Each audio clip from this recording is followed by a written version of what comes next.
मराठे हसले, कुणाच्या पोटात दुखले? सदावर्ते यांच्या पोटात दुखले असंच म्हणावं लागेल. सदावर्ते म्हणत आहेत की मराठे मुंबईला येऊन हुल्लडबाजी करत आहेत.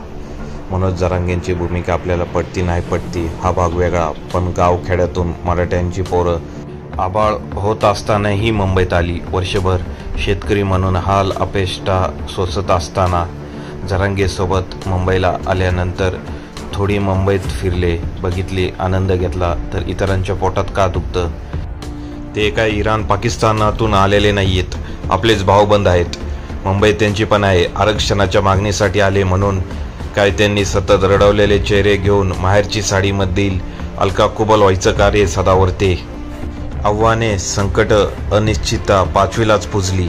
त्याला समोर जाण्याशिवाय पर्याय नाहीच आहे. पण आरक्षणाच्या मागणीसाठी चूल बंद करत, पोटाला चिमटा काढत मराठे मुंबईत आलेत. 2 ठिकाणी फिरले, ठेका धरला, आनंद घेतला आणि शांतपणे आरक्षण मागितलं. तर या चुकीचं काय? आज कुठे थांबणार, कुठे खाणार याचीही खात्री नाही. आयुष्यात डोंगरा एवढ्या समस्या असतानाही आंदोलनासारख्या गोष्टीत थोडं समाधान, आनंद शोधत असतील तर शोधू दे की रे सदावर्ते मूर्ख माणसा. कुणी तर आपल्या त्रासांवर फुंकार घालते, कुणी तर आपल्यासाठी उभं राहते, कुणीतरी आपल्याला न्याय देते आणि हे निर्णायक टप्प्यावर आलंय याचा हा आनंद आहे. त्यांना बघून नाक मुरडण्यासारखा नीचपणा दुसरा काहीच नाही आहे.